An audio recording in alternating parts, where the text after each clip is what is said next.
Going to call the meeting to order. First order of business is the Pledge of Allegiance.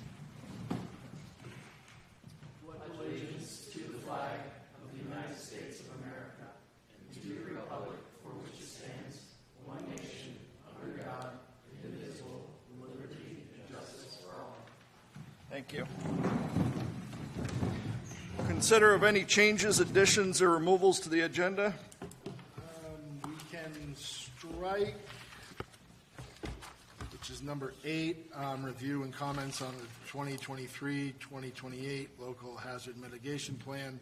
That is still being reviewed by Vermont Emergency Management, so that is not prepared for any comments. So we'll move that to September. That it? My only other thing was if we want to, we have the Trail Association, we can move that to the front of the agenda. I know they're here to talk about it, so that's up to the board. What's the motion of the board? You want to move number 11 to? Yeah, absolutely. Okay. Move that to number in place and You move it to Right after- number right after. right after department head reports. okay. Approved minutes of previous meetings, July 1st and July 12th. Make a motion to approve the minutes as presented. Second. Open for discussion. Being no discussion, all those in favor signify by saying aye. Aye. Ayes opposed? Ayes have it. Comments from citizens?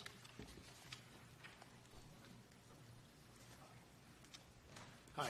I just wanted to maybe get an update on the Jewel Brook Dam situation. I was up there yesterday. The cut's still there in the spillway. And I just saw what happened up north. And I want to say 75 miles difference on those training thunderstorms, and we would be in a very different situation. Right now, we can probably fix that thing. I don't know what the estimate is. Do we have an estimate? 750,000. That would be to fix the dam, not the spillway. No, the spillways. For 750 to fill a trench. The two spillways. Yeah, So lower West Hill and upper 750. correct. Yeah, I can give you the plus if It you want. seems like a lot more than I thought it would cost, because it's basically taking backhoes in there and backfilling it with rocks and dirt.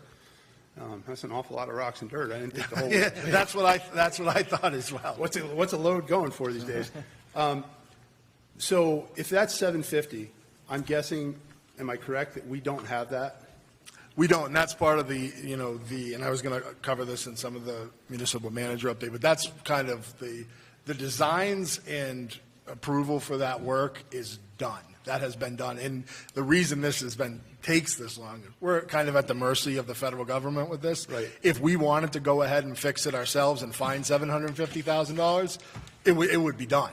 Right. But the fact here is that this is 100% funding. The engineering was funded, and the work is completely funded. So the federal government has promised you that they're going to do that, Yes. and the cost of it is $750 to do it. Yep. This is going to sound, do we think it's wise at this juncture to rely on an entity that's $35 trillion in debt and growing every day? It's a value point. I mean, I think it's broken, and what I'd like to suggest to Ludlow is perhaps we should think about bypassing that and doing some things on our own. I talked to a lot of old timers about what happened during Irene. They didn't wait. They went out and did it. And the reason the recovery was so fast is because guys who had backhoes and dump trucks, they stepped up. And I know those people are still here. I mean, they helped a lot of people through the last flooding.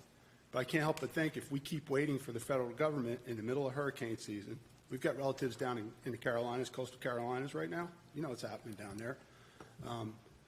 There's nothing that says a storm can't blow up here and do that. So I don't know. All I'm suggesting is perhaps the board could consider doing this, and I will bet you most things that the federal government do are extremely expensive. We've all heard the stories about $30,000 bolts for jets. Is it possible that we could bypass them? And if the answer is no, that's fine. I understand. And I'm glad to hear that it is approved, and I appreciate all the work everybody's done on that. But I would encourage you all to start thinking about go past them. Thank you. Thank you. Any other comments? Anything else from the board? Oh, Hello, everyone. I'm Melissa Rockhill, 37 Pleasant Street. While we're on the subject of flood, I just wanted to ask the question. I know at one point there was an MOU being constructed between the town and the mountain for shelter, maybe temporary housing in the event of another flood. Has that moved forward? It is with our attorney. So being reviewed, once we get it back from him, we'll go. And I think with the mountain, it's bigger now than just a handshake because of the Vale owning it. It has to go through their leadership as well. So ours reviewed it. It's going to go back to them. And then once I have it back, then we'll have it signed. Great. And I'm as nervous as Jim is, so thank you all. Melissa. Appreciate it. When you talk in that direction, you said something and I did not hear you. Oh, I said I'm as nervous as Jim is. Thank you. any other comments? Being none, department head reports. Everybody has them. Any questions on them?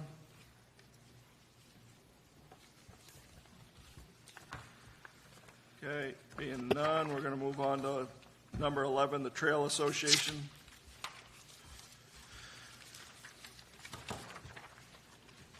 Hi. Good evening. My name is Tim Calabrese. I'm president of the Ludlow Area Sport Trails. And we are here to request ARPA funds to complete the Back 40 Trails, Phase 3.1, and also the Fletcher Farm Trails. Total, get down to brass tacks, we're requesting $193,000 to construct 4.65 miles of trails.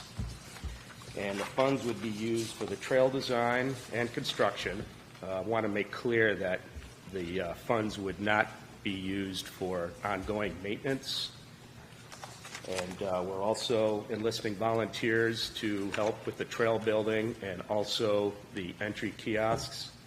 Now, I'll just go over the goals for Ludlow Area Sport Trails quickly. Basically, we want to provide the safe and enjoyable trails free of charge to people of all abilities.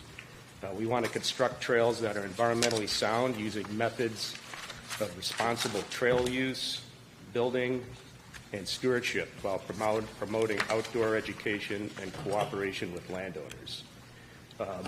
Also, our overall goal is to connect the villages or the towns of Plymouth and Cavendish. What we've achieved so far since last year, we've constructed the Back 40 Trails, Phase 2 and part of 3. We are completing the permitting for Fletcher Farm Trails. We anticipate an Act 250 permit within a couple weeks. We've gone through every hurdle. We've applied for funding and received Ludlow ARPA funds, $25,000. We really appreciate that. Cavendish ARPA funds, we received $1,000. We got a grant from Vermont Mountain Bike Association for $7,000 and $5,000 in private donations. And currently, with the $25,000 we received, we're completing Phase 3, I believe it is, yes. They're building that right now. And if anybody hasn't seen it, it's quite remarkable. We have a professional trail building company, Sinuosity, doing the construction. They're doing a great job. They're sustainable. They're installing drainage. So with all this weather we're having, we're hoping that they will last. There's a packet that you had that details basically what we're trying to achieve and the costs. I'll let you guys go through that at your leisure. But we also have estimates from Sinuosity. A detailed estimate with line items that you guys can review. So we're hoping to start construction of Fletcher Farm next spring and complete those trails in both phases. Phase 1 would be next year, and then Phase 2 would be 2026 into 27. And I believe that's it, unless we have board members here. Anybody has any comments or questions, or? I do. Actually, I have a few questions. Plymouth and Cavendish, what have you asked from them? What are they pitching in towards this trail also? I mean, you're not asking for Ludlow for 193, are you? We are, yes, we are asking the town of Ludlow, the entire. To connect to the other two towns? Cavendish has given us $1,000. The plan is to build a trail at Fletcher Farm that way. Right. Is to move on, right. I would love to see that happen. But if you're asking Ludlow for 193, what are you asking Cavendish and Plymouth for? Well, we did receive $1,000 from Cavendish, but we have not That's a asked. far cry from 193. Yeah, understood. Yep. For sure. We haven't asked them for anything because that's a long-term plan. Because you heard earlier, 750 to do the spillway. There's a FEMA's into us for how much from last year? 2 million plus? 2.5, We 3. haven't, and you're right, we haven't got paid from them yet. So I mean, I'd love to see this project go through. It's an awful lot of money. It is. It works out to about $8 a foot for the trails. Is it your plan to go to Plymouth and Cavendish and ask for more money? We haven't discussed it yet. How much of the Fletcher Farms project is in the town of Cavendish? I would say maybe a third, between a third and a half, close to a half. And Plymouth? Oh, none. None. We have no trails yet proposed. Well, I personally think it's a great idea. I think the 193 is a bit of a steep ask. I appreciate you guys going for it because you know what we have in the ARPA budget. There's a lot of other people and entities that want a bite of it, but as far as I'm concerned sitting up here, I've wanted this money to go towards recreation. Things that aren't necessarily going to be on the budget year over year, but something that we can be proud of as a community that we brought into this town. So I applaud you guys. I think that fits the parameters of what I'm looking for. But I also just built a skate park with the help of the citizens and the state and all the other things. We did private fundraising of upwards of about 50 to 60,000. I think you guys have private fundraising of 5,000, maybe more. We received, 7, 12,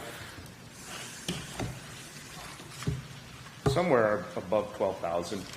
That's good. 13,000 I think so that's far. great. Well, plus the 25. Yeah, and we allocated 25. That's right. Which is great. I would, in order to get $193,000 from the ARPA funds, I believe in the project and I want it to succeed, but I'd like to see more donations or some sort of other funding up until before I'd be comfortable sending out 193. But I think it's great and I want to support it in any way I can. And what's left in the ARPA fund? Depending on, what other allocations are made, currently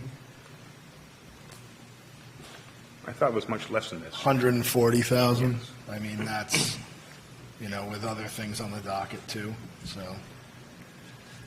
What I like to see is that, we've had a lot of different discussions on what this money should go to, and a lot of it is like great ideas, but what I like here is it's a group that is doing something that they just need some capital, and they're doing it, maintaining it, and we gave them $25,000 2 months ago, and they've already made some great progress. So I think it's exactly what, to Justin's point, it's not something that comes back on us for the maintenance piece. I think the full amount is probably too much for what we can, obviously we don't even have that total amount in there. But I think to Justin's point, it could be something where we, up to a certain amount, and that could help you guys through. I'm sure there's grant opportunities, and especially seeing the town backing that to start, it could be a good, move in that direction. Kudos to you guys to get Sinuosity here, do a presentation, submit it, it's proper. We have trails outlined, we have exactly down to the square footage, linear footage cost. It's really something else, something to be proud of. So Great. Thank you guys. Thank you. And I can only speak for myself on this board, but I want to see your project thrive and grow and be very, very successful. But 193 is a big ask. Well, mountain biking it's just growing in leaps and bounds, and it's quite an economic engine for a lot of these resort towns. So Look at Killington. yeah. Yeah. So I see the need for it, and I applaud you guys. Are we looking to do a allocation tonight, or are we looking to sit on this? I think because it's not actually warned as an ARPA allocation, we have to at least come back to it.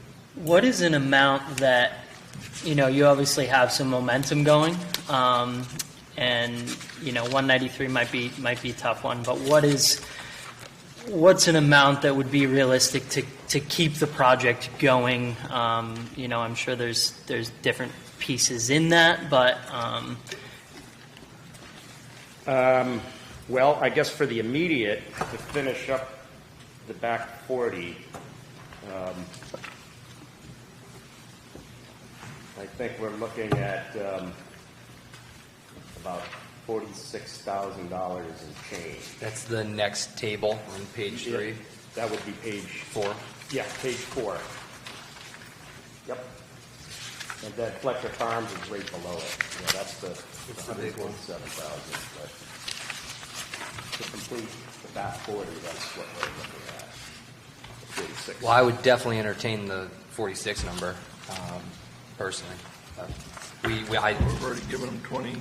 25 finishes the first, where the 25 has been allocated on page 3. So the 25 won't dip into the 46. The 46 is entirely separate than the 25. Correct. The 25's already been allocated. Cool. Brendan, a question for you. Because I don't want to put this ahead of the spillways. And I don't mean to go backwards, but doing the spillways is more than just adding gravel and dirt. I mean, it has to be done by specs on a federal level. That's what the USDA is. So it's not like we can just go up there with backhoes and dump trucks and do it ourselves. You could, but that's a little bit above what I'm, how it was laid out, the repairs were laid out to me. And this is where I'm going with this, because this is a big deal. It's a big deal for a lot of people that live in Ludlow. That spillway has to be corrected. And to allocate money to a bike path before we protect 40, 50 homes would be really tough for me right now. And how far are they out when they say they're going to? I would see work beginning on those spillways within a month. Really? Yes. I'd like to make a comment there too. No, go ahead. Spillway project, but, you guys have a good job of where that money goes, but I think this is it's a perfect place for ARPA funds because it is new, it's generating new activities in town, and is an economic driver. We're just getting off the ground. We have a huge volunteer force, and we foresee as we grow, we will get more volunteer, we will get more private donations. And I believe that. It's grown quite a bit in the short time that we started this. It's grown a lot. I just passed the New Jersey Trail with a bike on Poland tonight, and these people can find these trails on their phone, and they can find them. I think the more we grow, like Noah said, we need real catalysts to definitely finish the back 40. The ARPA funds are there. We're shooting big. it's a great place for the funds to be. Right. And appreciate it. And we'll put it to good use. I just want to say, I really love that idea of that bike trail. I've hiked out there, it's a beautiful area. To the other point that came up, if you look up in the the Vermont Registry of Dams, we own the dam, 100%. We are the owners of that dam. Look it up. Town of Ludlow owns it. So we can, you'd be telling the feds no, which has ramifications of its own. I don't pretend to even know those. But my other question was, that $2 million that you said FEMA owes us, is the 700 in there, or is that separate? This is a completely separate project. Okay. So, and really, in all transparency, the process with these dams and the spillways was, they've done an inspection, they're coming back this week to do another inspection. So when we went through this process, we looked at the spillways, and they told us, listen, it's a repair that this would be an eligible project for the $700,000.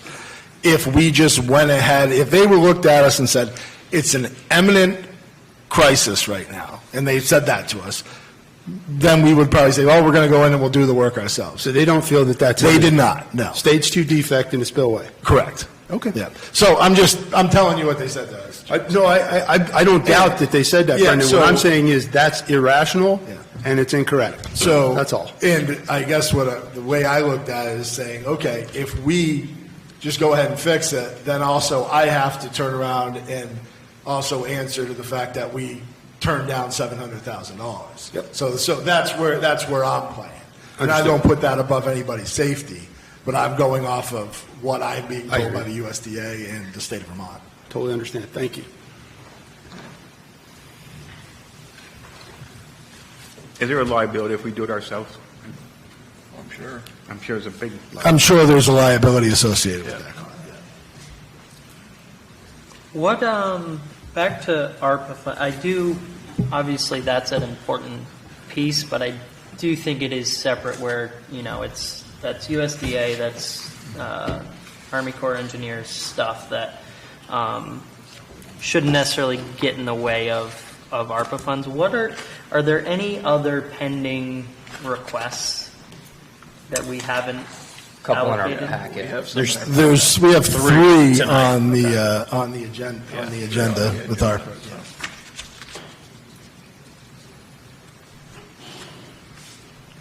Thank you, gentlemen, can't for act on coming this and one because giving it a wasn't great on there. presentation. I appreciate it, and I can't wait to take my daughter out to see the trails. It'll be fun. Thank you. Do you guys have anything else for the last trail? Anybody else? Okay, moving on. Rules and procedures, number 6. This was a carryover from our last meeting.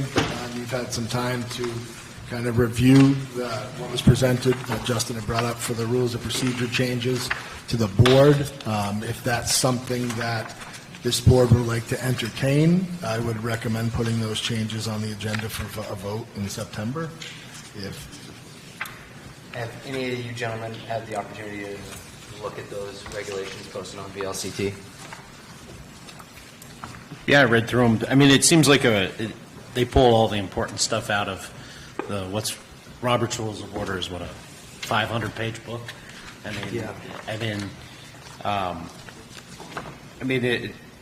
Feeling how the rest of the board, having a condensed set of rules is definitely something worthy of entertaining from my perspective.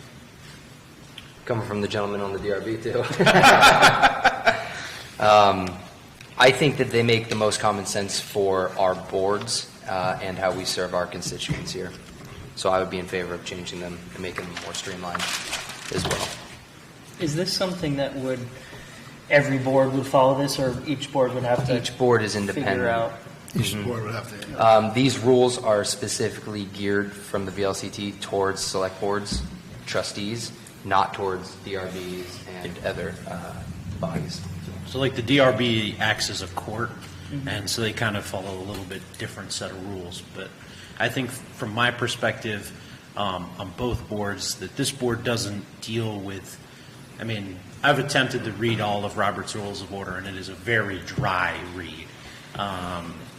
And It is hard. it's not something that I think kind of the way that they write in what VLCT recommends is it's not a layman's thing to be like, you could walk into a meeting and know what's expected of you if you wanted to call for a vote or you wanted to make a stay.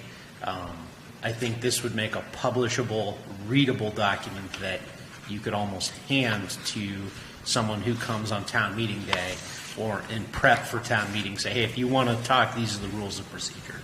And I think that's versus us handing someone, here's a 500-page book that basically is written by lawyers, of which I am not a lawyer. It's been revised like 20 times, too. Yeah.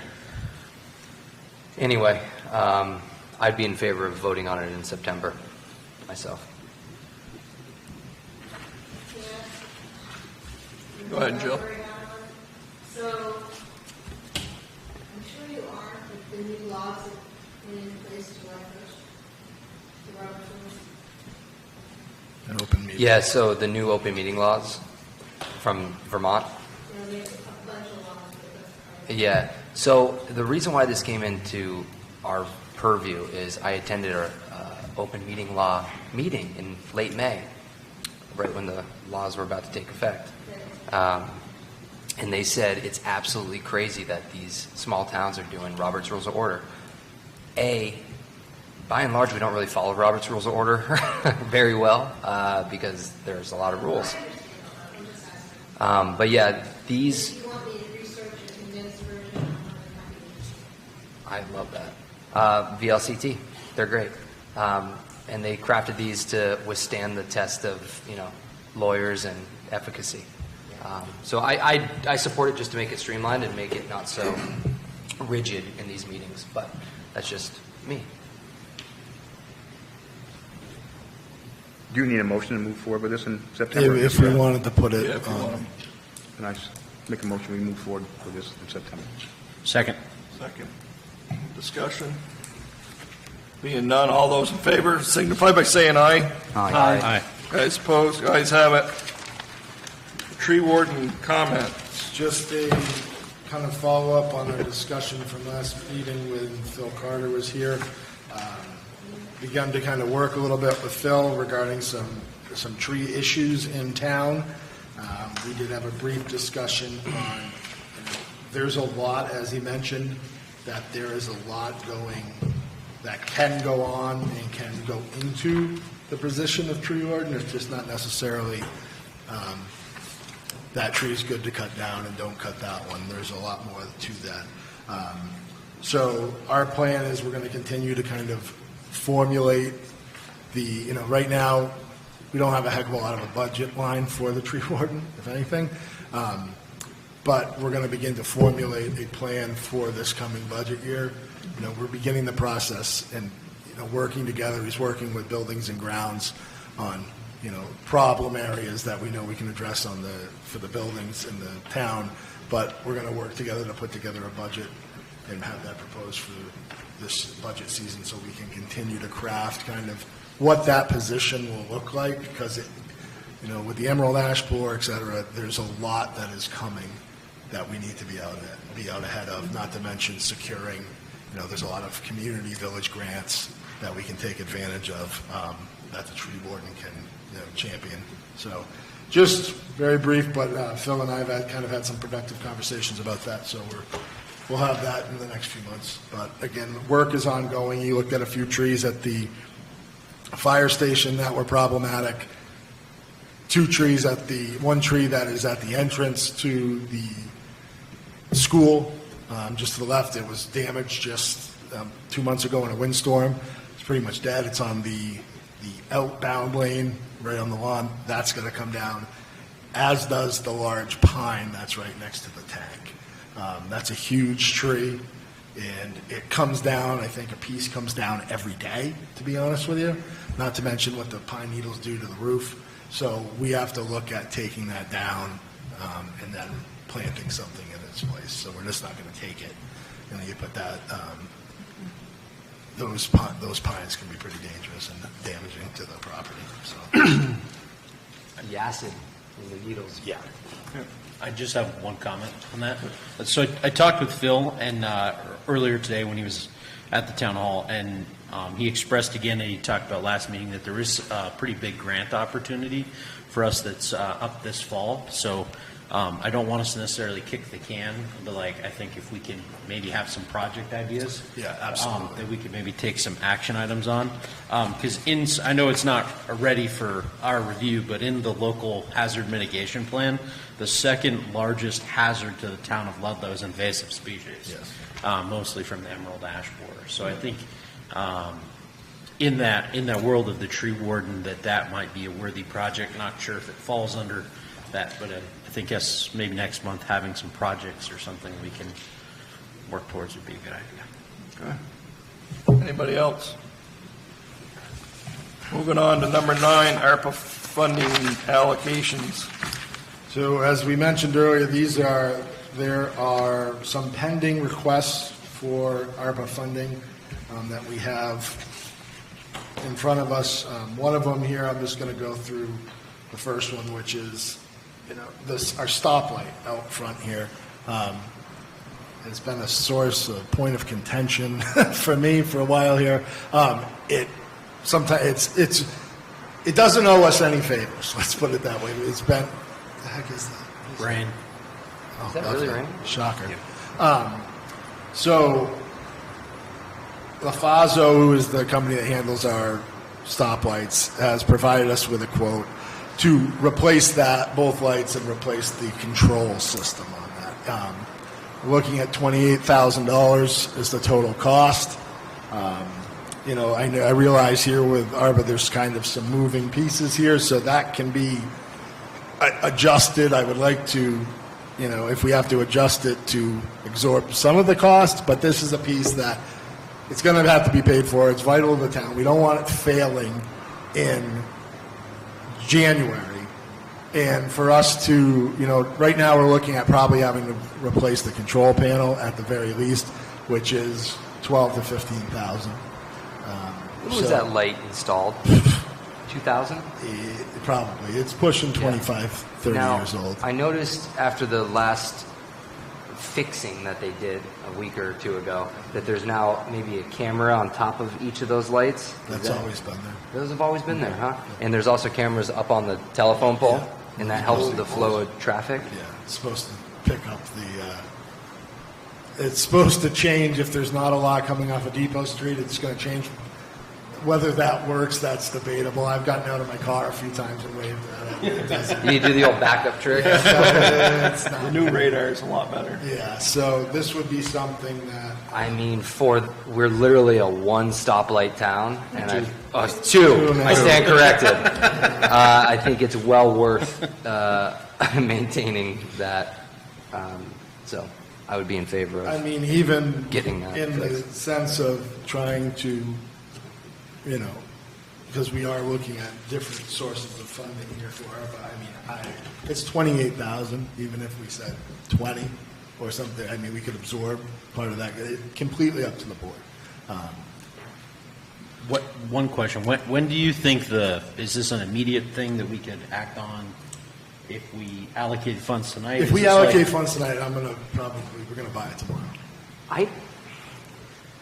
I'd rather not allocate the ARPA funds. Okay, that's I fine. think Then we can that's just a wear and tear issue that we need to fix as a town. Yeah, If I you- agree. I would okay. rather see these ARPA funds go towards. That's fine. Other- I mean, we have to replace it anyway. Can we vote to authorize you to replace it, or at least move Well, forward with it? I'll end up having to replace it either way. It doesn't go out to bid, just left It's out kind here? of a specialty item there, so, they control so that would be. Not a lot of companies. I think they're the only Good ones. that- business to get into. Okay, All right, no, thank you. no problem there. So what's the motion of the board for that? I make a motion to not allocate ARPA funding for the stoplight replacement, but to replace the light. Second that. I'll handle that part. Yeah. Okay. Open for any other discussion? Being none, all those in favor signify by saying aye. Aye. Guys opposed? Guys have it. You got Fletcher Memorial Library. Jill, floor is yours.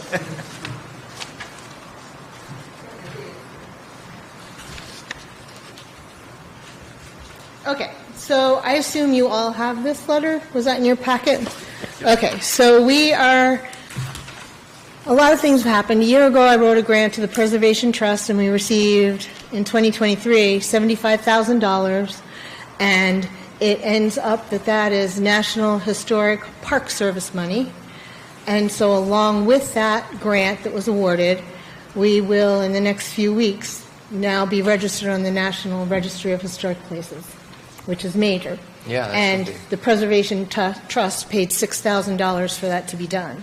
And so I have an inch thick of paperwork plus, and learned so much more about the library, and I thought there wasn't anything else to learn, but I did.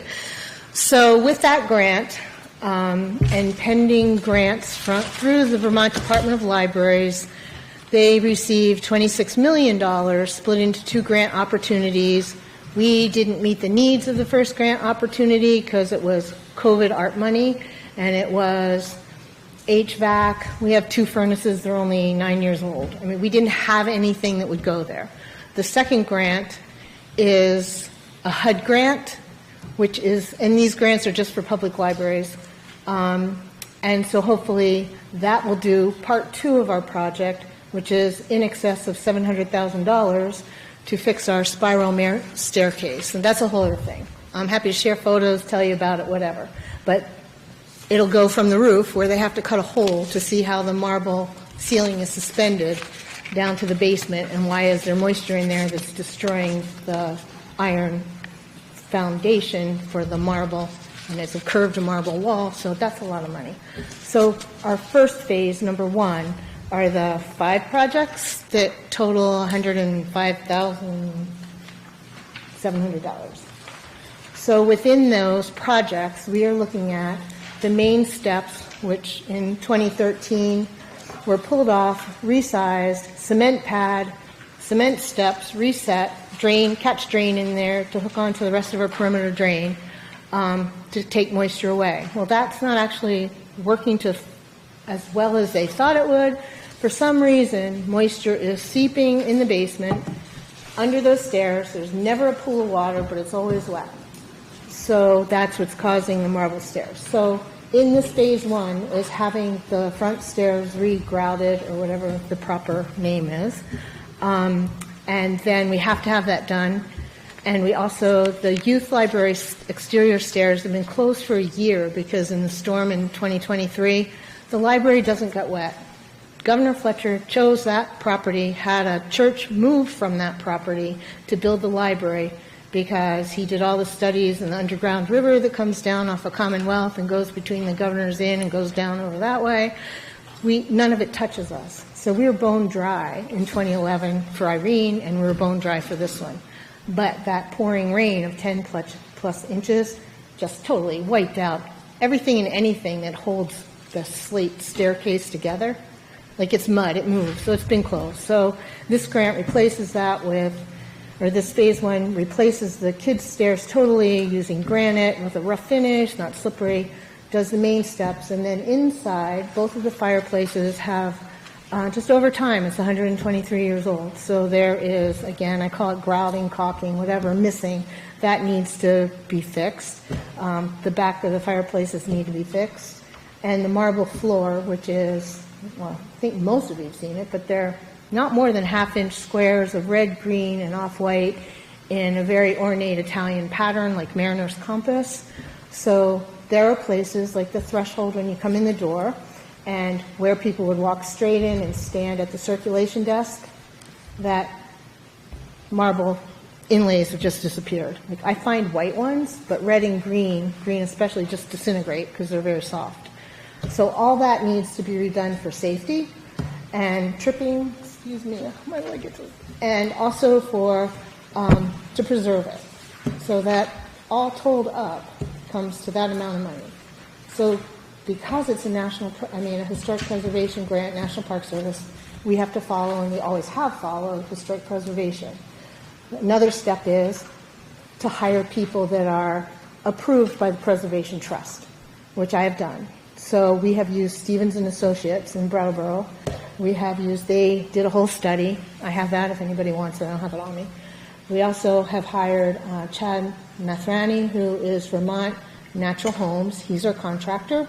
And Leonard Baum, who is extremely well-known in historic architecture renovation.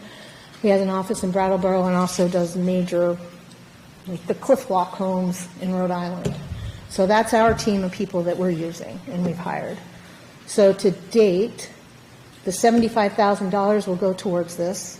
And then the library, including 2 studies, one was done in 2021, the most recent 2023, and deposits and whatnot, we've put in $40,000. So we were asking for a balance of 30, because as you know, we are not a municipal department. The library does an awful lot for this town. We're going to start in the fall going out with a mobile laptop, for which I wrote a $10,000 grant, and go to Plymouth. Obviously, we have them in Ludlow. We can also go to the Senior Center, Cavendish, and Mount Holly, because we found one of the greatest needs after both floods are the people in our community which just don't have a clue about a computer and what you do. And now the IRS almost requires you to do your taxes. The state of Vermont pretty much requires you. There are no more state of Vermont booklets that come to us. They send us one. And so now throw in FEMA, insurance, Efficiency Vermont, all the services people are needing. They don't have a clue. And there are wonderful people in this community that help them, that guide them, that bring them into the library. We help when we can, but we can't do anything personal. I can, by law, I can pull up the IRS form and say, here you go. I can't fill it in for them. The same thing with FEMA, the same thing with any of it, because it's privacy law for us. So it's an amazing institution. No money was spared when it was built. Obviously, through the years, I started as youth librarian, and most of the elementary school came up every other week for library time. Obviously, the state that our schools are in town now, that we miss middle school through high school, that's harder. But in the summer, we have never had such a busy summer as this year, with kids all the way through high school age, with programming. Youth librarian really hit it out of the park. We have a lot of adult programming starting and coming up. We have an acoustic guitar, lyric writing, songwriting once a month, and all kinds of things. So it's just something we need. We have to protect the library, and we don't have anything to sell. I mean, that's the bottom line. There's no way for me to make money. We do fundraising. I do our silent auction every year, or online auction. That raised, I think, $7,000 this year. This is the first year in 4 that I have a friends group. They're going to do a book sale. But realistically, $1,500, $2,000 maybe, and that money is spent on the library. For instance, they buy passes for us, that we have 11 or 12 passes to all different museums in the state. You just have a card and you take them out and you go. So that's what we do. I think the library is one of the best assets we have as a community. Thank you. No, really, I mean, We try. I grew up in that library. I know. I know what spiral staircase you're talking about. Yeah. It's important. But, so I just threw these pictures together today. It was an afterthought. I never thought to do it with this, sorry. But it shows you each things for each of the 3 projects that you're doing. I think it hits all of the boxes that we're looking for. It's great to see the the really solid work, and it's very well thought out and planned. And there's also other backing where, hey, obviously there's support behind it, and we can kind of be that filler for it. I think it's exactly what we're looking for, and I agree with Justin. It's a great asset to this town, and it's something that we should be preserving. You're asking for, I'm sorry, 30,000 even? Sure. Round it up higher if you'd like. It won't go to waste. 30,700, what it says. What was it? Was it the 30,700 number? Yes. Oh, was it 700? Did I put that in there? Okay. Yes. I'm going to make a motion to award the Fletcher Memorial Library $30,700. $30,700. Yes. Second. Sorry. Open for discussion. Well, thank you. Being no discussion, all those in favor signify by saying aye. Aye. Guys opposed? Guys have it. Thank you very, very, very much. Thank you.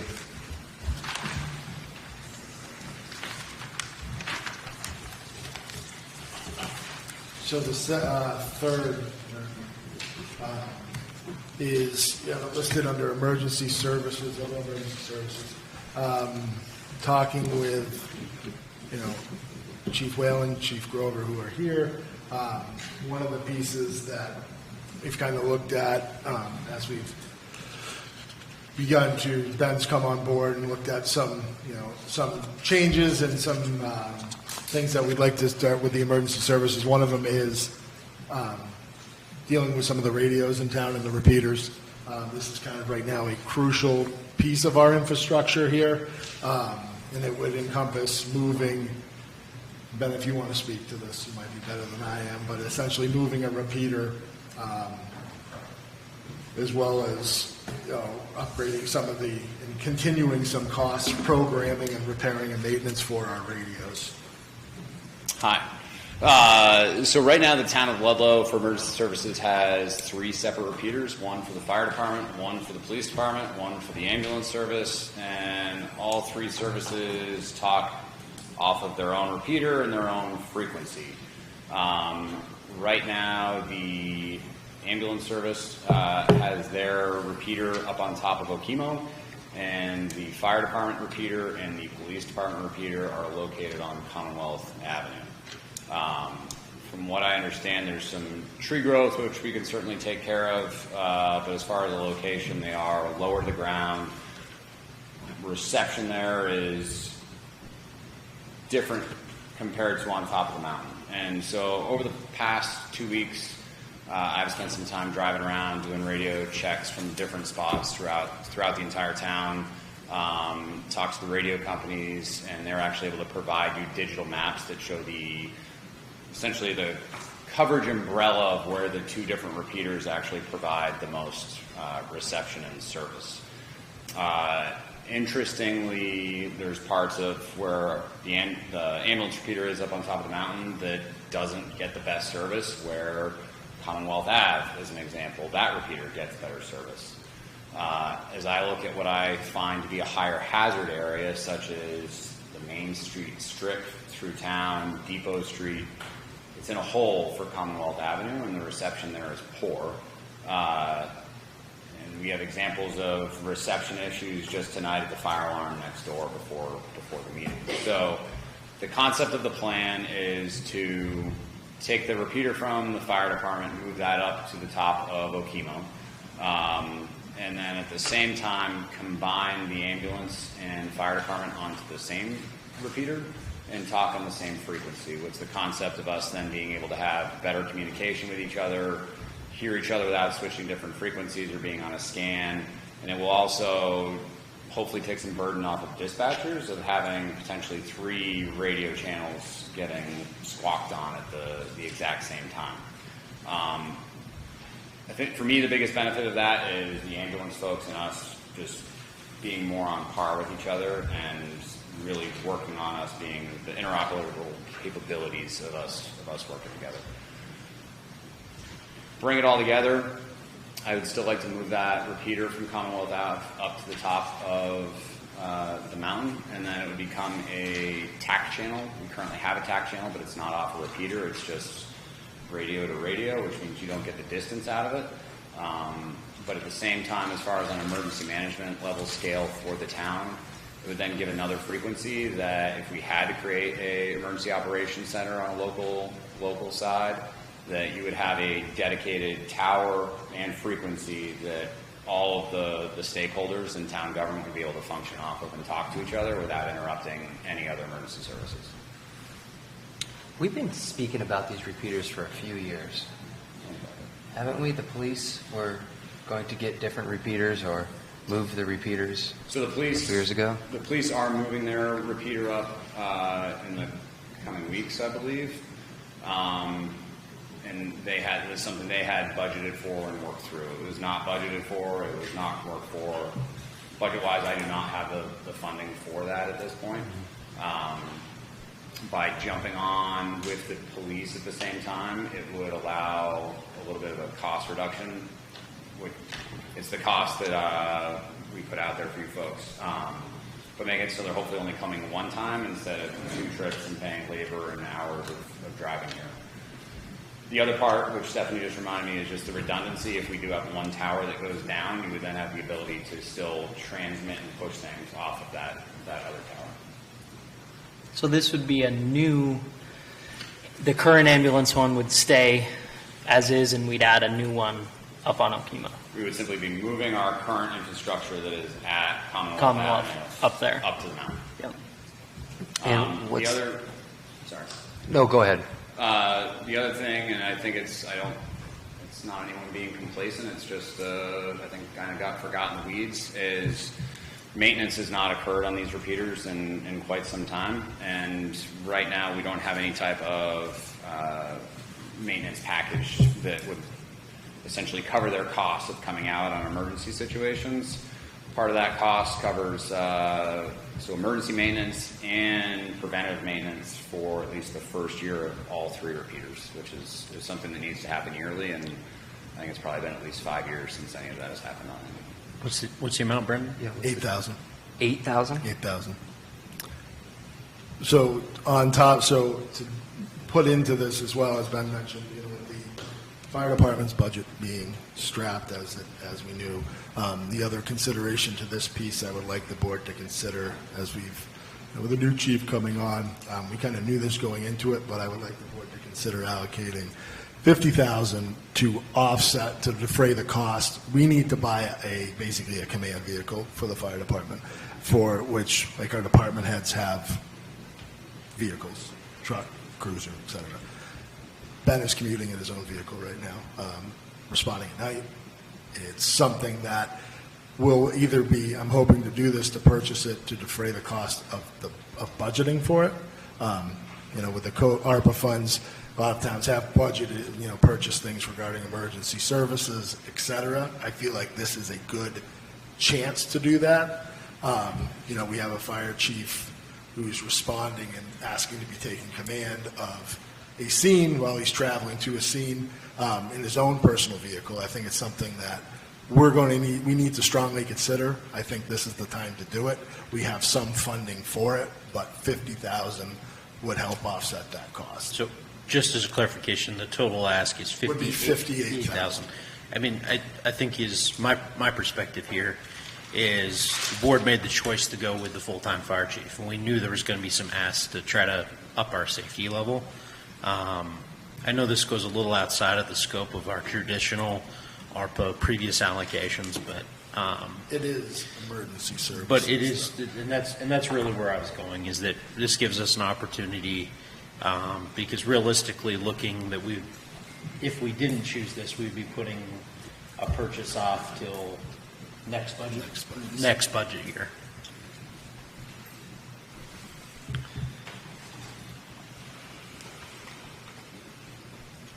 Any other comments from the board?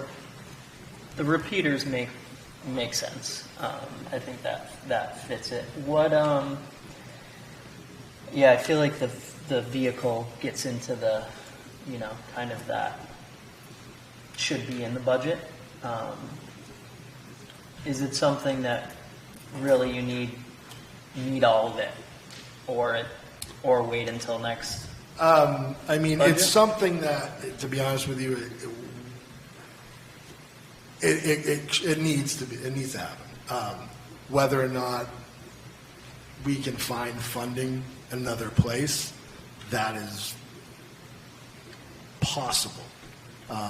So if we said, hey, don't want to do 50 for that, but here's about 30. Probably could get that done. I'm just trying to think. It's coming. It has to happen. We knew this. It has to happen one way or the other. And you have, when we just say, you have a chief that is, not if it was Ben or whoever it was, is responding from their house at 2 a.m. Ideally is going to be going direct to the scene, has their equipment taking control, command of the scene if he doesn't have to go to the fire station. Also, currently, Ben is responding to ambulance calls with Ludlow Ambulance in his POV, personal vehicle. So, aside from that, if that's the direction we're going, it's something, and again, I'm asked, was the ask, we can probably make it work, because I understand it's kind of outside the scope of the ARPA, but when our ARPA originally came down, it was emergency services, water, wastewater, et cetera, and the scope has. We really haven't given any of them. Yeah, so, and again, I'm just trying to, move us in the right direction while trying to, I'm not saying, I understand all sides of this, so. I've been fortunate enough to serve on this board for 6 years now. And I've gone through 6 budgets. And every single time, our citizens vote emergency services. We pass town votes, we pass budgets, we give our emergency services the funding that they need and deserve. And I think that we've done so much in terms of cleaning up the ambulance budget and putting it into the town budget, not making them vote on a $315,000 town article. We're making steps, and I think come budget time, the citizens here will be very, very on board to make sure that the fire and the ambulance and the police department have the equipment and the things that they need, including a truck. I think that that's an important thing for our fire chief to have, obviously. I did say during budget season, so that's kind of where I'm at with this. I do think the repeater location needs to be changed because that's been an ongoing issue for many years. So I'd be open to do that, and then maybe talk about the car and budget season, because I think that is a necessity. I think we do need that. It's a liability issue for us having him run his own vehicle. I think it's more, from my perspective. It's a time factor thing. I think this is the time, is really looking at where we've allocated a lot of the ARPA money. The town in general, as like the government, hasn't benefited more or less a single penny. And we're this is probably from my perspective, from everything that's been recommended before, that this stands as probably the community's best. This isn't just, one guy gets a vehicle. This is, they're responding to multiple calls all month long at all various hours. There is the personal vehicle portion. I think this is a good candidate for this program, and getting allocated money. We can solve that problem, and then being that we did establish a new role and this portion may have been overlooked in the future, we can budget that in. But I don't think this is an item we can just say, hey, we're going to wait a year to do this. I don't think this is an item that can get pushed that far. I don't believe so either. What's hard for me is that the ARPA money is not coming back, and that's a great opportunity for the recreation stuff, and it seems like that rec stuff is what gets cut in budget season, but emergency stuff doesn't necessarily. And this isn't hey, we're going to fund this now and then we'll fund something else down the road. That's the one piece that is tough. I definitely see both sides of the argument, and let's be honest, our tax rate went down for the town side this year, right?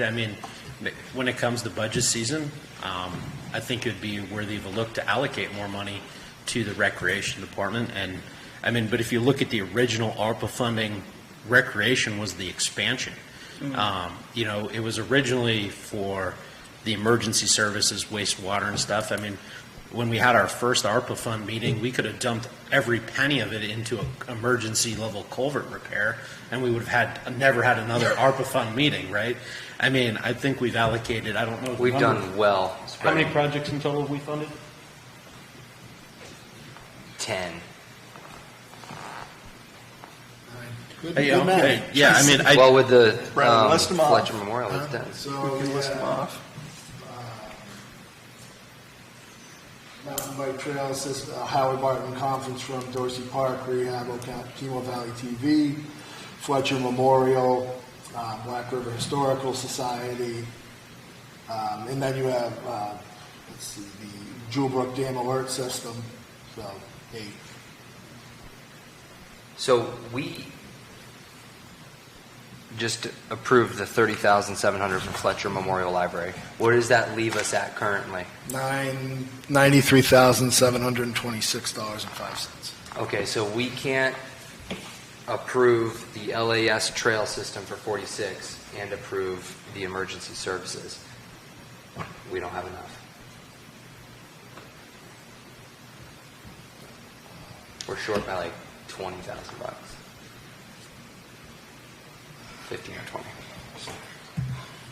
20. It just as kind of an overall ARPA comment from me is like, when we had our initial discussions, we were trying to give to as many projects as potentially kind of as seed money, and I think being the major allocator for a project is not really, from my perspective of how it was, not just talking about the LAS project, but like, it was never intended, we're just going to dump every penny into one project. I mean, the amount requested was about the total amount we got from ARPA?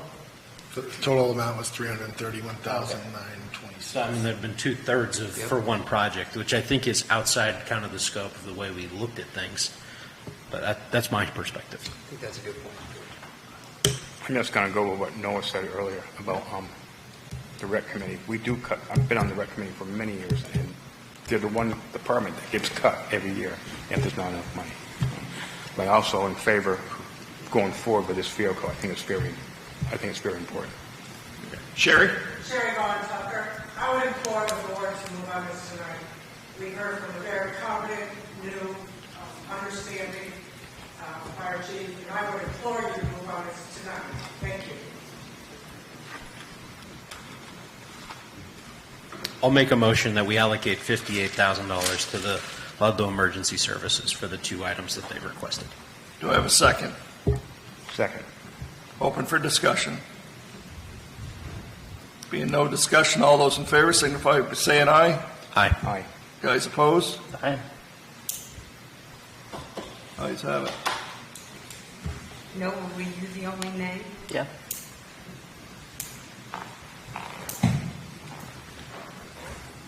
Okay, Class 4 road discussion. So you have, I printed out a copy for everyone again. In the packet was the actual highway map for the town of Ludlow. I did, because as it was brought to my attention, it's almost impossible to read, as it's tiny. So I did, if anyone else here wants a copy, I wrote,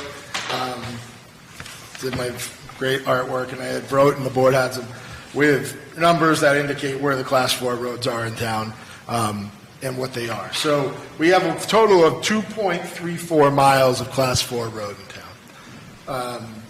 Number 1, North Hill Pent Road. Number 2, Freedom Hill Road. Number 3 is Godfrey Road, which is the road that connects where our water tank is, which basically connects as a Class 4 over to Soapstone, so on the back side.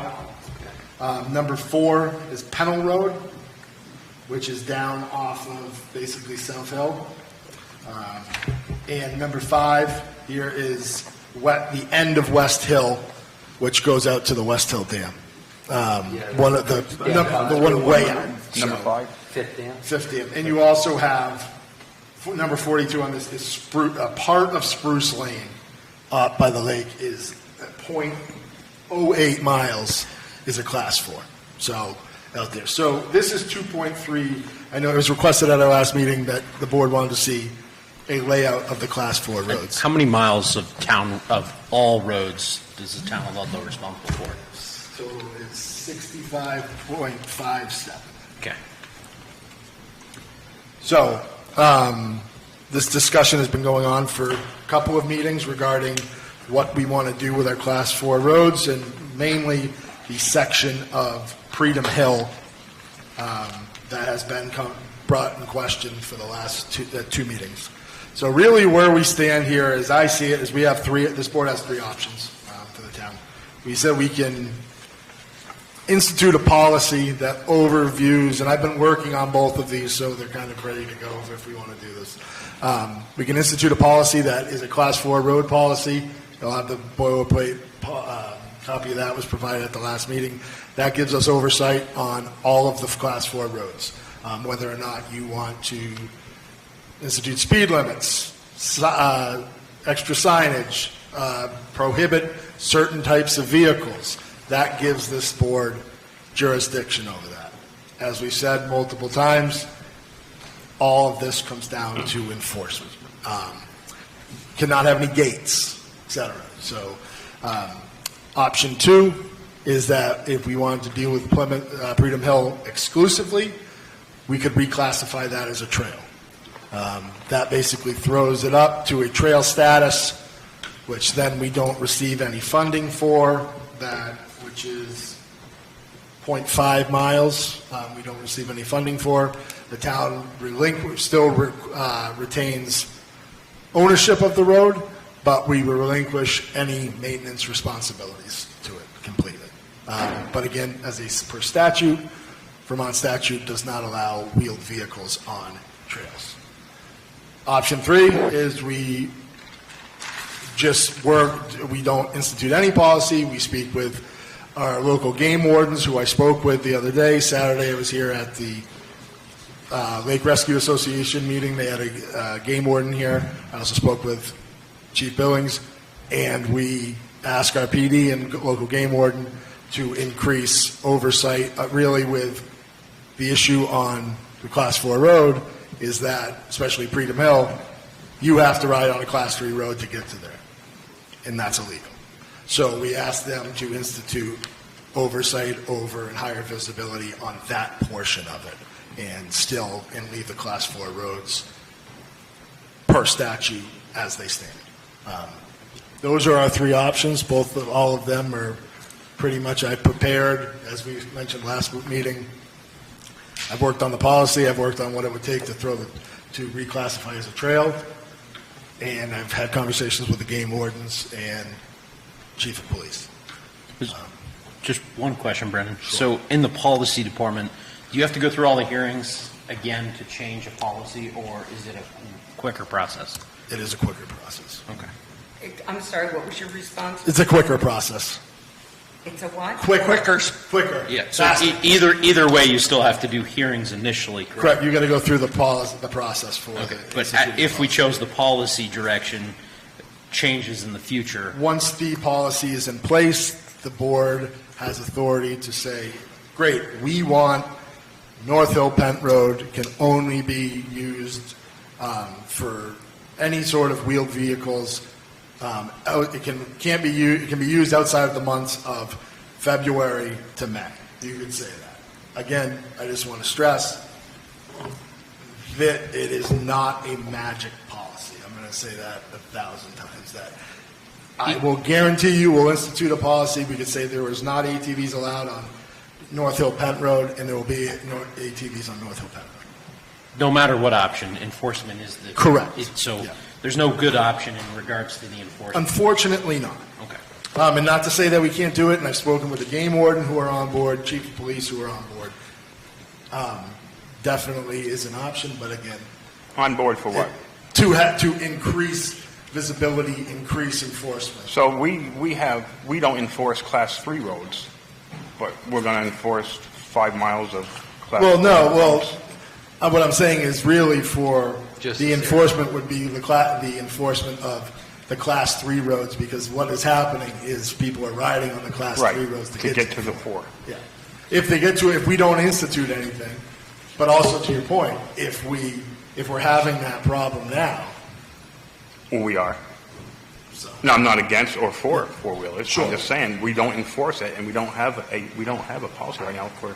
Correct. So why would we even consider doing anything different on a Class 4 until we do? I'd like to make a motion, if I may. I'd like to make a motion to reclassify North Hill Pent as a trail. Is that...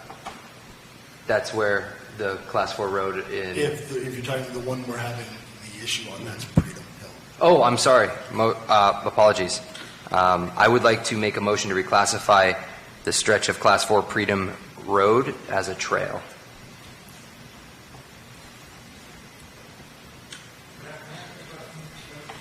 No, No, I'm sorry. We The need a motion second. has to be seconded Is first. anybody going to Second. second it? Second. No one did. Open for discussion. Now you can.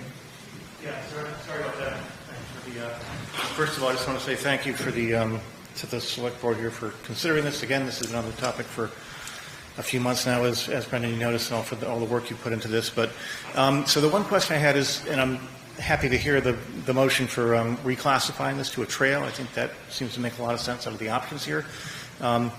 If that were to be done, would there be the possibility to put, just call it boulders up there? It's not a gate, right? It's not, it's moving the road from, a road to a trail, so you're not blocking access, you're just blocking access to what you don't want to have riding on that trail. So I'm not going to say no, I'm not going to say yes. It's a little muddy on the clarification as to how you would, what you can do with a trail. Two of the people that I would ask are sitting right there, and I'm not going to ask them right now because it's obviously still being ownership of the town. We don't want to limit our emergency services to any access if there was someone who was out there hiking and had a medical emergency. But again, if it is an option and it's a viable option, it's something that we could explore. Yeah, that seems to be, as you said, the enforcement is the issue, and, simply reclassifying without doing anything else, I'm not sure what that does, right? I mean, it does something, it's taking an action, but it's, there would have to be Any enforcement. piece of this, as we said, any piece of this is going to require some form of enforcement. Right. No matter what we did. A piece with this is, too, that I will bring up is that, so now on Freedom Hill North, on the north side, there is another house that they subdivided. So I was out there Thursday last week, and there is a house that is going in probably, let's call it 500 feet, a little further down from where the gate was. So that we have to move when we reclassify now. We're going to have to move that down because that's going to change how that works. We aren't moving nothing. No, well, correct. So there's how that works. There's a lot, it's still a class 4 there, and it will be privately maintained as a class 4, basically, but where the trail starts will have to be for that. So if that's something, if that's approved, that's the way we would proceed. And Brennan, is there anything, is there a better route for the town to take based on your information? Do you have a recommendation of how you would want to see it? I see valid points on for every one of these, and really what I get to is that It's enforcement. Enforcement is what I'm getting. So how I feel is that we're going to reclassify it as a trail. That's fine. Still, I will guarantee you we're going to have problems with ATVs on there because you can't gate it. There is no enforcement. Well, there is no enforcement. Is there anything stopping us from having someone sit up there in a cruiser for an hour when these guys see someone go past and they're going to come down? Just the manpower. Deploying assets to a dead-end road, theoretically a dead-end road for most people. I think Jeff would not favor that one bit, to sit there for an hour. No. Right. I mean, When it's it's not on. a great place to deploy a station. And I'm sorry, but before you do, I just want to inquire that if we just do one, the one that we're doing is just going to enhance only one piece of property. It's going to be a benefit to the property owner. If you're not going to do all 5 of them, I would say to do none of them. That was where I was kind of leaning at the policy, because then you can rapidly change. And if for some reason there was something that came up in the future, we wouldn't be 3 meetings in trying to. And we have to run through this 5 more times if they brought it up. That is potentially correct, yes. Okay. Go ahead. Hi, Melissa Rockhill. Thank you for listening.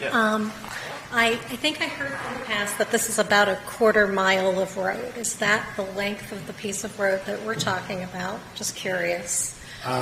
It's that section of class 4 is 0.5 miles.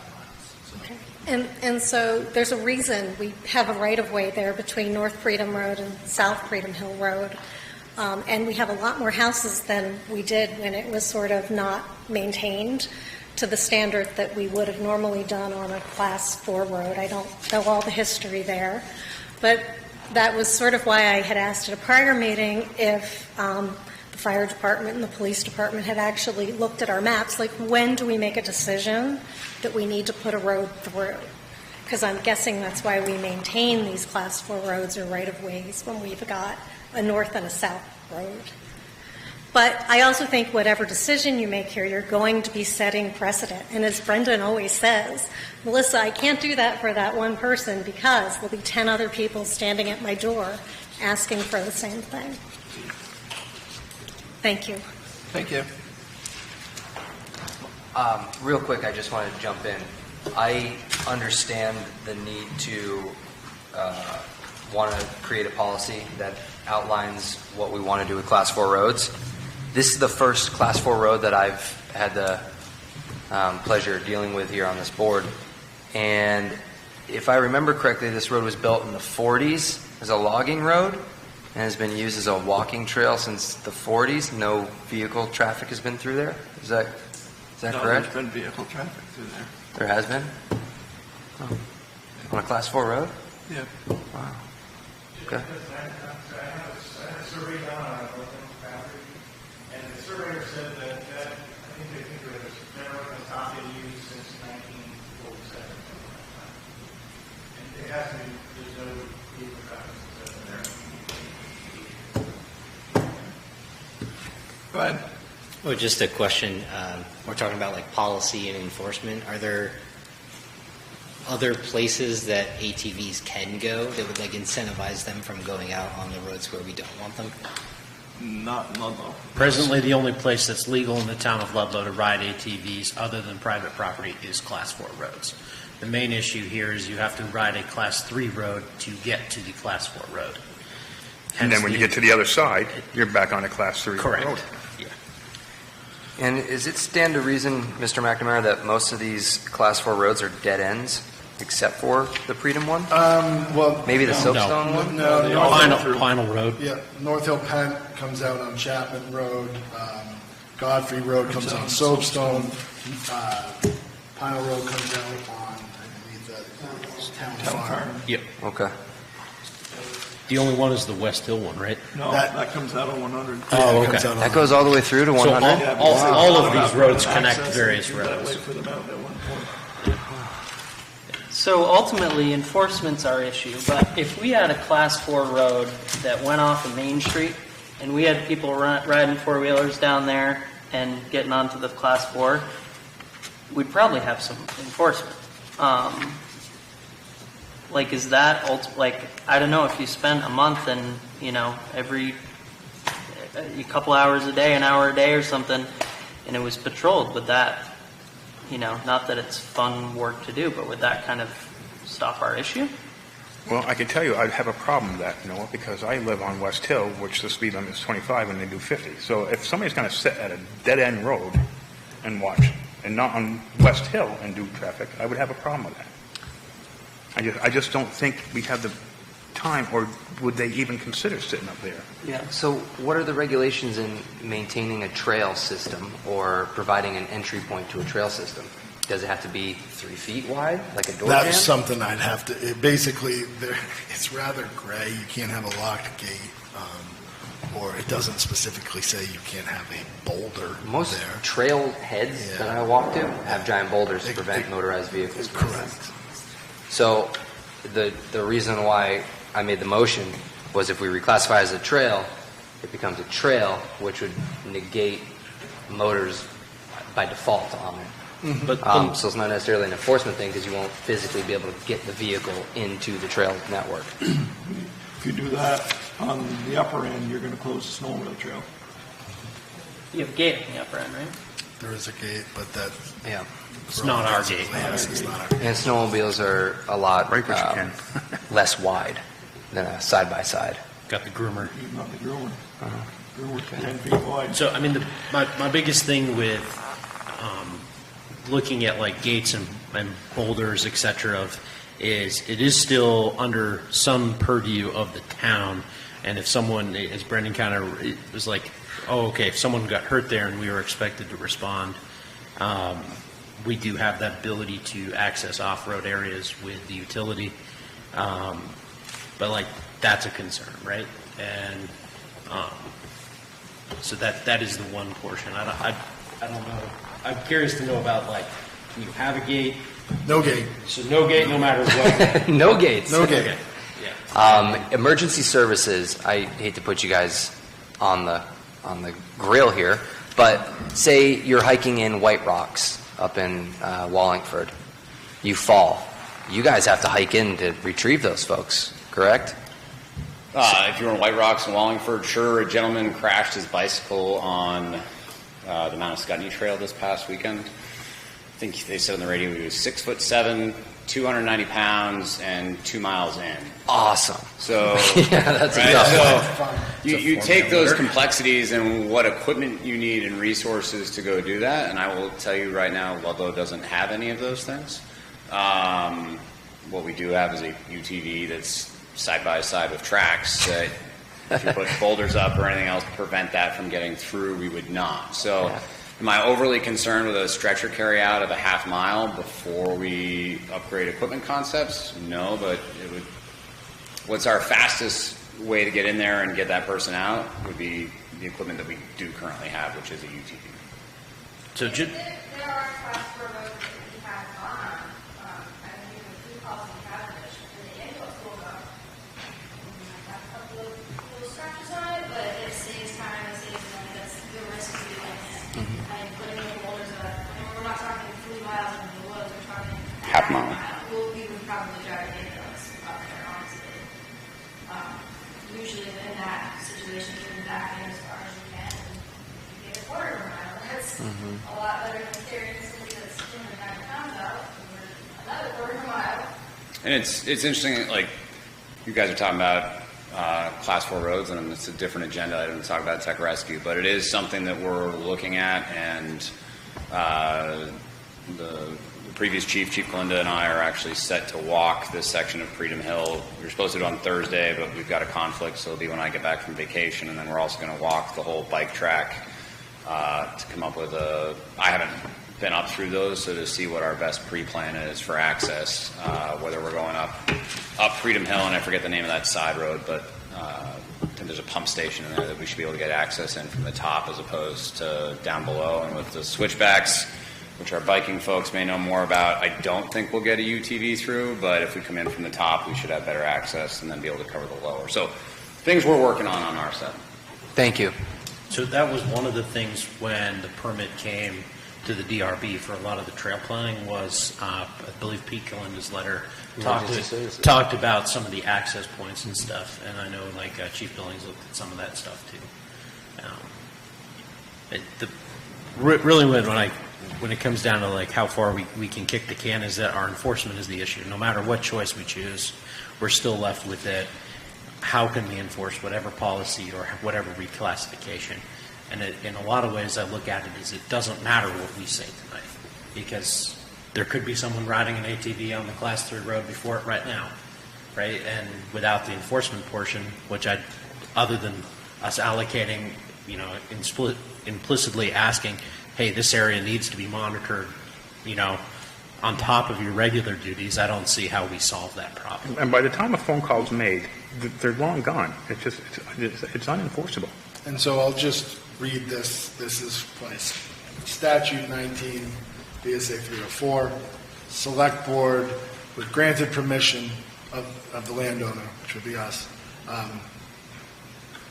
may erect stiles, unlocked gates, and bars in places designated to make regulations of pent roads or trails. So we could have an unlocked gate. Okay. What sense that makes, I don't know. But yes. Sean, you could. Maybe I can help with a couple questions there. The bike trails, we did think about ingress. There's the snowmobile trail does run right down through there, which I think would be UTV coming in from Pine Hill. Pine Hill right there. But just, timely, the bike club is here. Does no wheeled vehicles include bicycles? No motorized vehicles. Okay, motorized I think bicycles would be fine on a trail or a class. Okay. That's correct. Motorized with an e-bike, boy, that might be one of those questions. That on might be one of things those that I don't know questions they about. have not answered yet. And I can I get don't an think answer. e-bikes are the issue, though. No. They're rather quiet. Yeah, when e-bikes first came about, there was concern, but a lot of trail systems are allowing them to use the trails because they don't harm the trails. Like there was thought of a motorcycle, but the fourth class roads, given what we're trying to do, they are a beautiful place to ride bicycles. There's, it's a place to access into the forest, and for sure I'm against abuse of trails. We are as a club, and we're into sustainable trails. We could almost help with that too, because some of the roads can access other areas where we'd like to ride bikes. So that's a good consideration. It's just bicycles on fourth class roads. Thank you. Okay, do we have a motion and a second? Any other discussion on it? So, ultimately, if we can't enforce any of this and we can't put a gate, I don't want to gaslight these folks of just there's really nothing's going to change regardless of what we do. I say we do nothing. No, pretty much. But you have a motion. We do have a motion. motion. Unless it gets rescinded. Reclassified as a trail. We have a motion and a second. Yeah, the motion was to reclassify it as a trail. Right. Which, I don't think it makes sense to go through any work if it doesn't actually, if we can't actually do anything. Well, he would have to rescind his motion, or we Or go you through with vote it. the motion down. Right. Yeah. Right.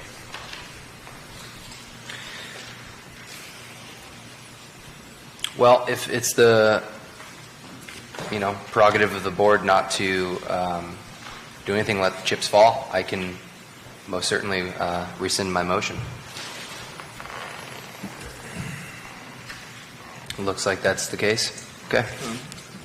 I'll go ahead and formally rescind my motion, unless And the person who seconded will also have to, which I believe is. Yes, I will also rescind the motion.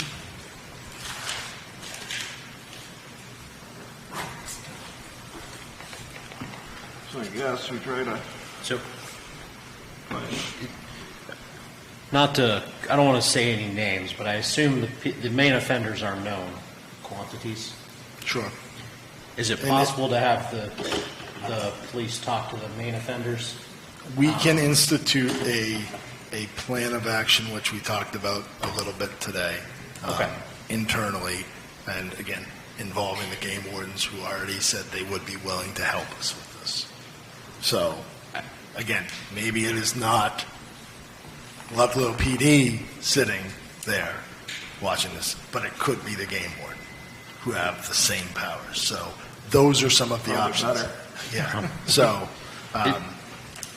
So with that in mind, maybe something for next month's agenda, is it possible to maybe hear if that policy that you've previously discussed with them Yeah, I can today, that we can get a report on if that was effective, did that solve the problem?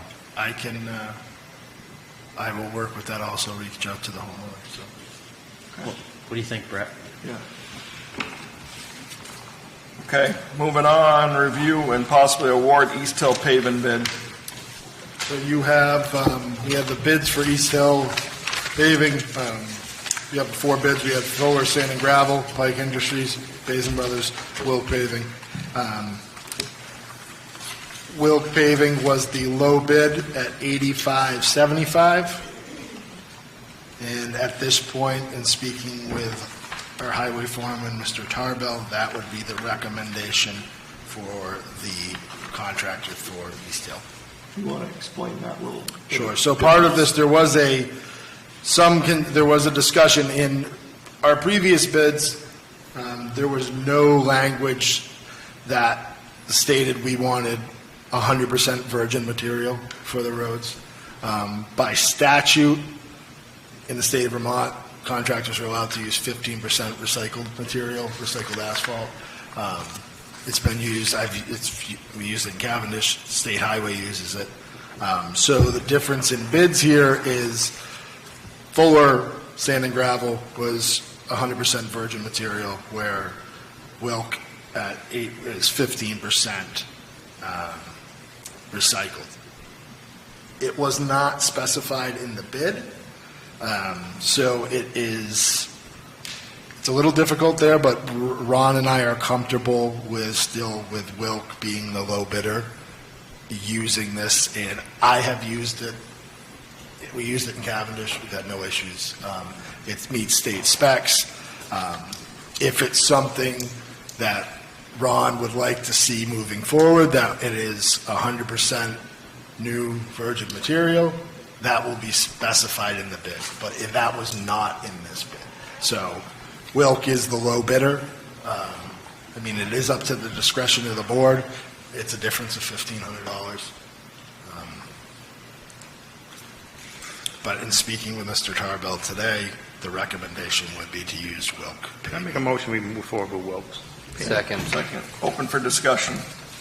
Being no discussion, all those in favor signify by saying aye. Aye. Guys opposed? Ayes have it. Okay. Municipal manager update. I will keep this relatively short in the interest of the next few agenda items. Timber Inn is down. Obviously, I think it looks great. Crown Point did a fantastic job doing that. We will continue to close that out. On the subject of FEMA buyouts, I have an inspection on Thursday at Sam's. We are inspecting for bats. Yes, the flying ones. Their main migratory pass right down that river. Maybe one will bite me. I don't know. So that'll be the next step. So that is moving along. The on-saw code red alert system is up and running after a few holdups. There's a link on the website, front and center. Go on and log on. You can customize your responses how you want it: email, text, call. Go on, register for it. There's also a video on Okemo Valley TV of myself and Dave Van Gilder talking about the program. If you want real-time alerts from the town, that is direct from myself or one of our emergency management team members. That's where you go to do it. Go, and when you get the alert, I recommend you go on your phone and change the contact so it says Town of Ludlow Alert, so you know when it comes through it's not a call from Seattle, Washington. But those will be things that if we are alerting you to something, you should be paying attention, because it's not saying that, hey, we're going to have a blueberry pancake breakfast. It's something that we're going to use to say there's an imminent danger right now that you need to worry about. So those are the two things I got, and we can move forward, Mr. Chairman. Okay, other business? Anybody got any other business? Yes. Scott? Ben, what do we got left in ARPA after tonight?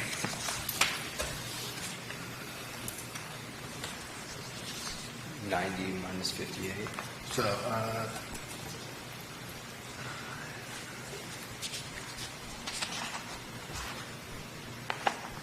35.7. We have anything else outstanding? Because if not, I'd like, if I can, on the other business, make a motion to go with the rest of it to the bike. I know it's a far cry from the 195, but...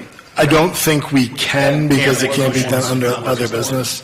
Even under other business? Yeah, you can't make a motion under other business. Have to be our next meeting. Or a special meeting. Or a special meeting. Would getting that money in 2 weeks versus a month drastically change anything on your end? Well, it's not till next spring you're talking about anyways, right? I think we have Seniority that's sort of on board now. We have the momentum to finish the back 40. Next year, we would really like to focus on Fletcher Farm. So it is an overriding goal of ours to finish the back 40 this year and get that. But that Right, but if you had it in a 35,000 month versus Sorry? If you had it in a month. We can't approve it tonight because you weren't on. You can't make a motion For on a that. month? Yeah, Yeah. that would be fine. We're just obviously, if they're mobilized now, Right. if they're offsite, they probably will come back. So it's an opportunity to keep. But I guess if you, I don't think what I would say is if we knew that the sooner we know, the sooner we can commit and get things in motion. And we don't necessarily have to in these 2 weeks versus 1 month. But if we knew that we were going to be, that we could move forward with that, that would allow us to, make those commitments. Can we put it on for next month? Yeah. With the mindset as we're going to release the rest of it to the. Sure. We can put it right at the top. Anything else under other business? Brendan, bathrooms up at transportation, that's still moving forward? Yep, moving forward. So that'll be done henceforth, which is good. Mr. McNamara, we didn't get to talk about this hazard mitigation plan, but I'm curious if there is a carve-out in there dictating the repayment schedule or a timeline for repayment For any sort of mitigation or resiliency or any sort of payouts, timelines I guess for us to repay. for us to get reimbursed. And there, I don't believe so, because that is local as opposed to if we, there might be some regarding state repayment. This is through the VEM and FEMA, correct? Yeah, it's not FEMA, it's just VEM. Okay. So just to piggyback off you, what you said, there's a few of us met with, what were the names? Chris Urich with the River Program. With the River Program that came last month, and we had some pretty good conversations. We kind of ran out of time and only got to look at half the town on the south side. But I know Brendan's been compiling a list of potential projects that they might work on for us for some of the flood resilience and mitigation programs. It's great. So they had specifically outlined a project they had done in, I believe it was Brattleboro, that they had done a flood water storage area of 12 acres, and they would be reducing the flood level in town by 2 feet. It's huge. And so just kind of as more of an informational and catch everyone up that wasn't there. Those are in the eyes of their people that are working mostly on the Black River area as a high target area, being that we have the timber ends down and we have the Little League field there. Those would be, in their eyes, were prime candidates for that program. There are many other things that might be possible, and it's not a quick program like we're starting digging tomorrow. But being that we have, I don't remember the exact acreage we had, but we would have approximately a similar quantity of acreage to what their previous project was. Now that would that they had just completed. Now obviously there needs to be hydrologic studies and such, but and they've also looked something that Brendan said he was working on to compile some projects north of town that would probably more benefit the center of town versus on that south side, which more benefits our neighbors. Also benefits the wastewater. Well, right. Yeah. So benefits right where that already needs major repairs long term. So there are some other programs at that level, and that program is 100% free to us, other than our manpower invested. So. That might be the best idea I've heard in a long time regarding this whole flood issue. So we had previously talked about what to do with that, maybe make it walking paths. Phil Carter talked about planting trees. Mm-hmm. So the way they had outlined the project that they were using as the example is that they had basically lowered the level 3 feet in this 12-acre lot next to the river, and then they planted trees and made walking paths. And so just as being you brought that up, yeah. That there is potentially some other things out there. But we did ask if dredging the river and cleaning out all the junk was in the option, and they were like, no. Yeah, we knew that already. Okay. Leave that tree. Thank you, George. Anything else on other business? Possible items for next meeting? The only thing are we going to meet on the 2nd? Because 2nd is Labor Day. No, we should not do that. Okay, then we will have to move that. Can't move it to the next Monday because DRB's meeting. Our alternate is the third Monday or the third Wednesday? I always forget. Monday. Third Monday. So that would be the, So that's going to bump that other thing back. That'll be the 16th. What do you guys think? I could make Labor Day work, I suppose. In the past, we always did. I don't care. Doesn't matter to me. I can be here. You want to do the 2nd? You want to do Labor Day? I don't care. Okay. Let's do it. September 2nd. It's a day of labor. That's right. I'm ready to work. Okay. It probably won't work, but I'll be here. Signed warrant orders are done. Possible executive session. We do, and I would ask that the board invite Chief Whalen into the executive session. Okay. Understood. Make a motion that we enter executive session and invite Van Whalen. So moved. Second. Sorry. Just second. Just amend me. Write down whoever you want.